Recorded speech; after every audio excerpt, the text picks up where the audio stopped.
जोरदार तयारी आत्तापासूनच केल्याचं पाहायला मिळत आहे। महाराष्ट्रातून लोकसभेत जास्तीत जास्त खासदार जिंकून देण्याची भाजपनं रणनीती आखली आहे। त्यामुळे आता चंद्रपूर लोकसभा मतदारसंघात भाजपकडून सुधीर मुनगंटीवार यांना प्रोजेक्ट केलं जात असल्याचं पाहायला मिळते का? त्यामुळे मुनगंटीवार आता केंद्रीय राजकारणात जाणार का, अशी राजकीय वर्तुळात जोरदार चर्चा सुरू झाली आहे। भाजपचं मिशन मुनगंटीवार पूर्ण करणार। चंद्रपुरातून लोकसभेच्या मैदानात उतरणार।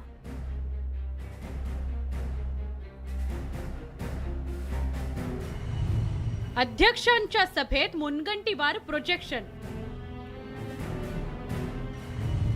धानोरकरांविरोधात अहिरांऐवजी मुनगंटीवार।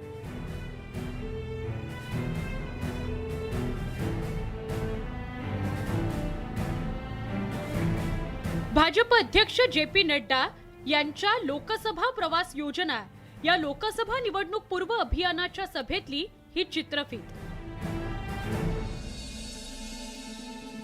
खरं तर चंद्रपूर मतदारसंघातून माजी केंद्रीय राज्यमंत्री हंसराज अहिर मैदानात उतरतात, पण आता हेच मैदान मुनगंटीवारांसाठी सजवलं जात असल्याचं पाहायला मिळतंय।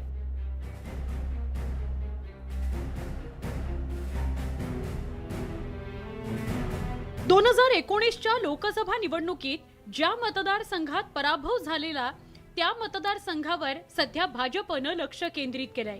यात महाराष्ट्रातील चंद्रपूरचाही समावेश आहे। 2019 मध्ये काँग्रेसनं चंद्रपूर हा एकमेव मतदारसंघ जिंकला होता। काँग्रेसच्या बाळू धानोरकर यांनी भाजपच्या हंसराज अहिर यांच्यावर विजय मिळवलेला। तब्बल 45,000 मतांनी राज्यमंत्री हंसराज अहिर यांचा पराभव झालेला।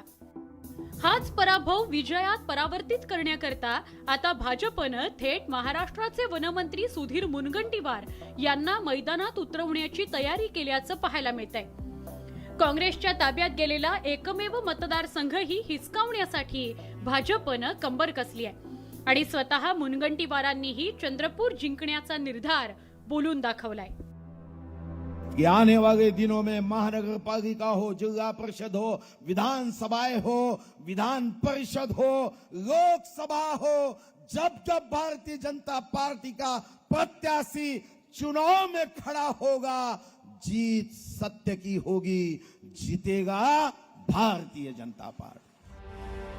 खरं तर चंद्रपूर जिंकत भाजपचा काँग्रेस मुक्त महाराष्ट्र करण्याचा डाव आहे, पण काँग्रेसनं मात्र भाजपची इच्छा पूर्ण होणार नाही असा दावा केलाय।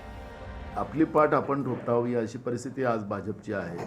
त्यामुळे त्यांनी घोषणा काय केल्या, त्यांनी काय बोलावं, मोटिवेट करायला आपल्या कार्यकर्त्यांना, हे त्यांच्या पक्षाचा प्रश्न आहे।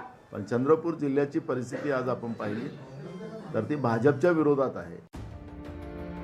भाजपनं महाराष्ट्रात मिशन 45 जाहीर केलंय। त्यामुळे आधी 22 जागा जिंकणाऱ्या भाजपसमोर अतिरिक्त 23 जागा जिंकण्याचं आव्हान आहे। अशा वेळी एक जागा महत्त्वाची ठरते।